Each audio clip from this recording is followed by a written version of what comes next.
My name is Emily, and I live a life that, on the surface, seems perfectly ordinary: busy workdays, weekend brunches with friends, and a small circle of people I trust implicitly. Among those friends is Rachel, a woman I've known since college. Rachel is warm, confident, and fiercely loyal, someone whose friendship feels like a soft, unshakable anchor in my life. Her son, Ethan, is 16, polite, curious, and, until that day, the very definition of respectful. The day began like any other. Rachel had come over for coffee, and the aroma of freshly brewed beans mingled with the subtle scent of her perfume, roses with a faint, earthy undertone, creating a comforting atmosphere in my apartment. We sat by the large bay window, sunlight spilling across the hardwood floors, sharing stories about work, life, and the small triumphs that make everyday living feel extraordinary. There was laughter, warmth, and that familiar sense of ease that comes with years of friendship.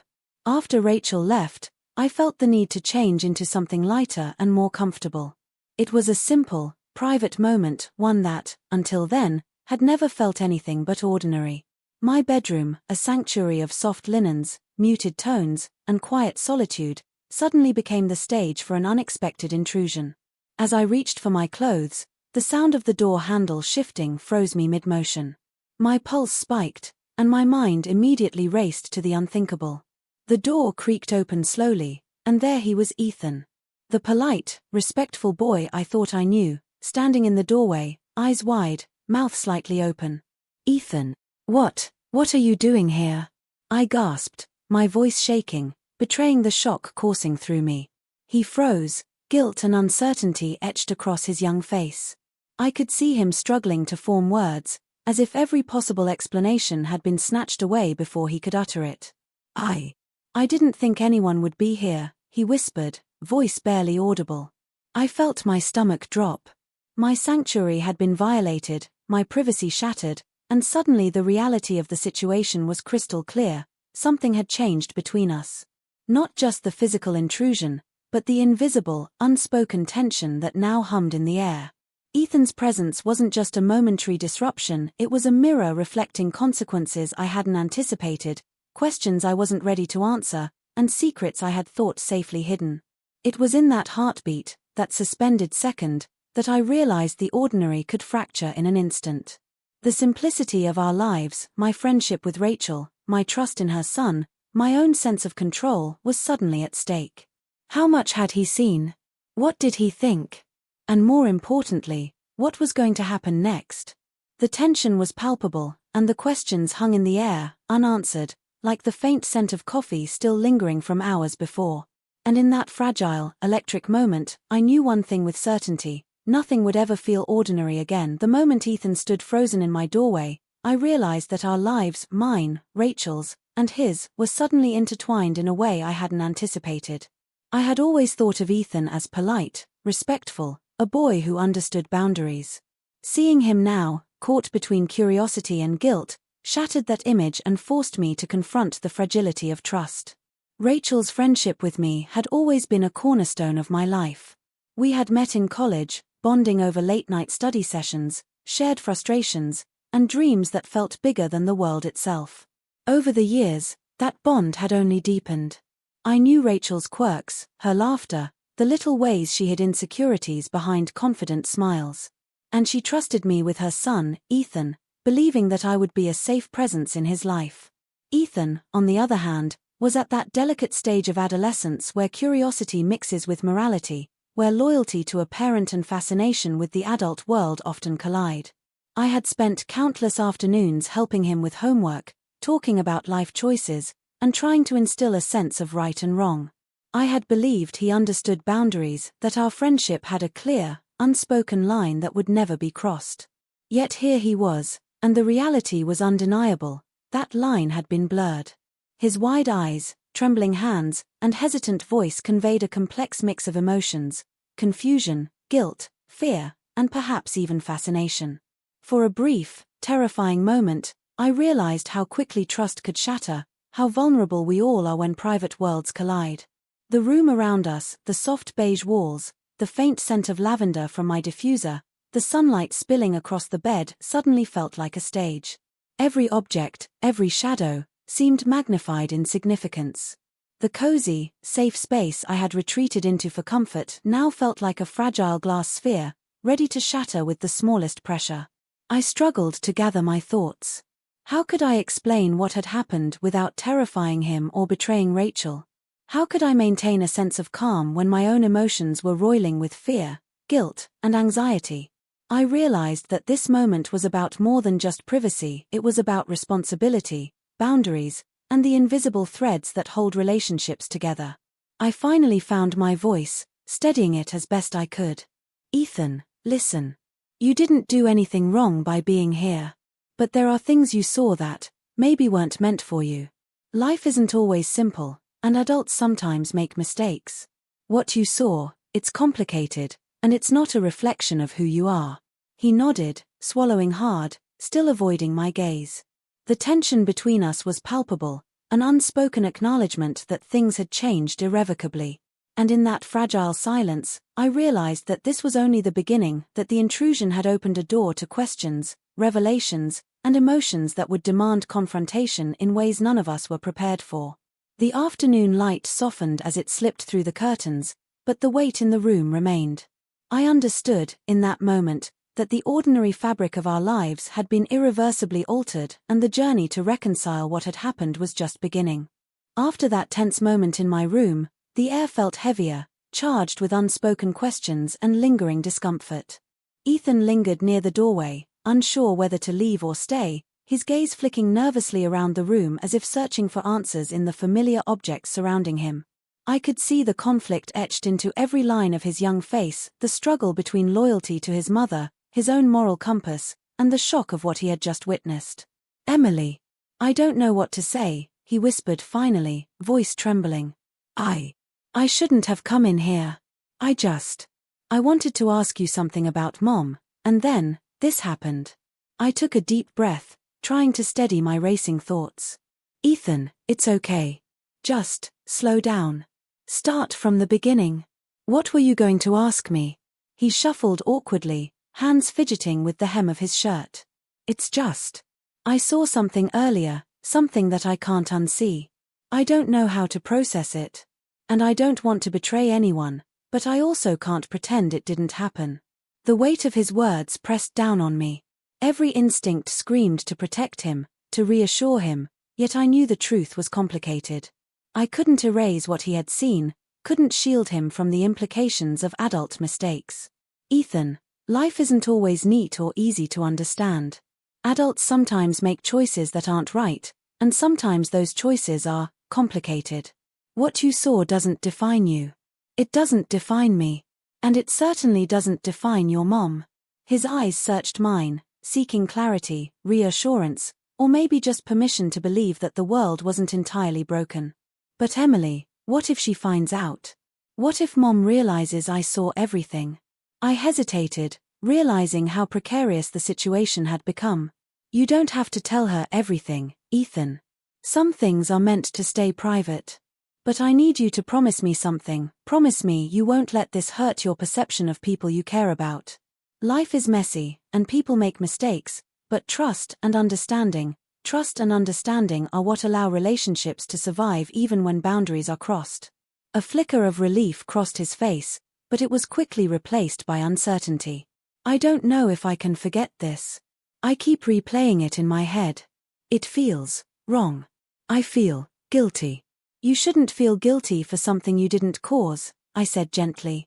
"What happened isn't your fault. Mistakes happen, and sometimes people stumble into situations they can't control. The important part is how we choose to respond after the fact." He nodded slowly, the tension in his shoulders easing just a fraction, though his gaze remained hesitant. In that suspended moment, I realized the delicate balance we were now navigating. One wrong word, one sudden movement, and the fragile trust between us could shatter entirely. The room, once a sanctuary of soft light and comfort, now felt like a tightrope stretched between understanding and betrayal. And in the quiet that followed, I understood that this moment, this tense, fragile, and unspoken exchange, was only the beginning of a journey that would challenge all of us, forcing us to confront secrets, emotions, and choices we had long buried. The tension in the room stretched taut, a quiet hum of unspoken thoughts filling every corner. Ethan finally lifted his eyes to meet mine, and in them, I saw a storm of conflicting emotions, confusion, guilt, curiosity, and the faint glimmer of fear. He spoke hesitantly, each word measured as if he were stepping across invisible cracks in fragile glass. "Emily, I don't know if I can tell Mom about this," he admitted. "She trusts me, she always does. But I don't know how to explain what I saw. And I don't know if I should." Hearing him say that, a wave of guilt washed over me. Here was a boy, barely 16, carrying the weight of something far beyond his years, something that should have remained hidden in the adult world. I realized then that my own choices had rippled outward, touching lives in ways I had never anticipated. "Ethan, listen," I said softly, taking a cautious step closer. "What you saw, it doesn't define anyone completely. People make mistakes. Adults, especially, have complexities you might not understand yet. What happened, it was a lapse, a moment I regret deeply, but it doesn't erase everything else. It doesn't erase who I am, and it doesn't erase who your mom is." He swallowed hard, his gaze dropping to the floor. "I keep thinking about it, and I feel angry, confused. I don't even know if I like you now, or if I can trust you." I nodded, acknowledging the weight of his words. "I understand. And you don't have to forgive me right now, or even at all. But you can choose to see this for what it is, a moment, a mistake, not as the sum of everything. That's all I ask." For the first time, he allowed a faint breath to escape, a signal that perhaps he was beginning to process the impossibility of the situation. I just don't want things to be weird between us, Emily. I don't want to hate anyone." "I don't want that either," I said, my voice barely above a whisper. "Life has a way of surprising us, of testing the limits of trust and understanding. We can let this break us, or we can choose to move forward, carefully, thoughtfully, and with compassion." He nodded again, the tension in his posture loosening fractionally, though the unease lingered. The room seemed to exhale with us, the harsh edge of fear softening into something quieter, a fragile, delicate understanding. In that suspended moment, I realized something crucial. The true revelation wasn't just about what Ethan had seen. It was about the vulnerability of all our relationships, the fragility of trust, and the courage required to face uncomfortable truths.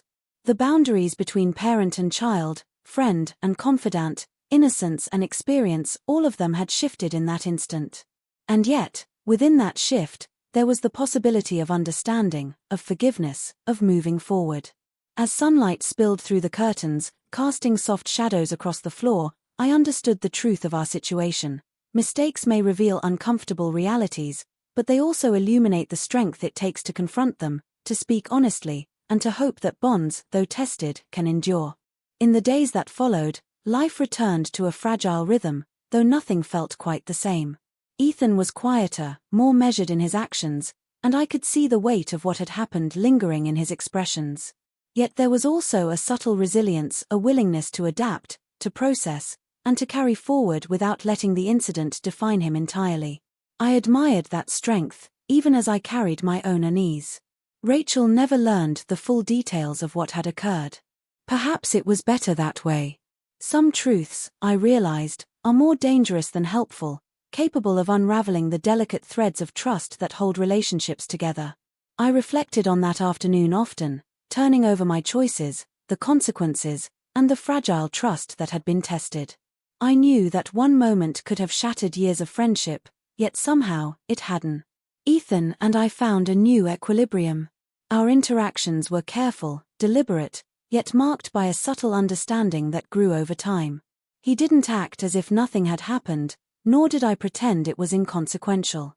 Instead, we learned to navigate the delicate balance of honesty and discretion, creating a space where boundaries were respected, and trust, though tested, could begin to heal. I also confronted my own emotions, the guilt, the shame, and the awareness of how easily one decision can ripple outward. Life is rarely simple, and adult mistakes often have consequences that reach further than we anticipate. But in acknowledging them, in facing the discomfort and vulnerability, there is also growth. I discovered that forgiveness, both giving and receiving it, is an intricate, ongoing process that requires patience, empathy, and courage. Looking back, I realize that the experience taught me more about human relationships than I could have learned in any other way. The fragility of trust, the complexity of choices, and the weight of unintended consequences became lessons etched into my understanding of myself and those around me. I saw how delicate our bonds can be, how easily innocence can be disrupted, and how resilience, honesty, and empathy are essential to navigating life's unpredictable moments. And yet, even with these insights, a quiet melancholy remained. I still remember Ethan's wide, uncertain eyes, and the tension that hung in the room like a tangible force. It serves as a reminder that some memories, no matter how painful or shocking, remain with us not to punish, but to teach. I learned that life's most profound moments often arrive unannounced, testing our values, patience, and capacity for understanding. Mistakes may expose uncomfortable truths, but they also offer opportunities for growth, compassion, and introspection. And in the quiet aftermath of that day, I chose to carry forward with empathy, honesty, and hope that our relationships, though tested, could endure, and that the lessons of a single afternoon could illuminate the path toward deeper understanding.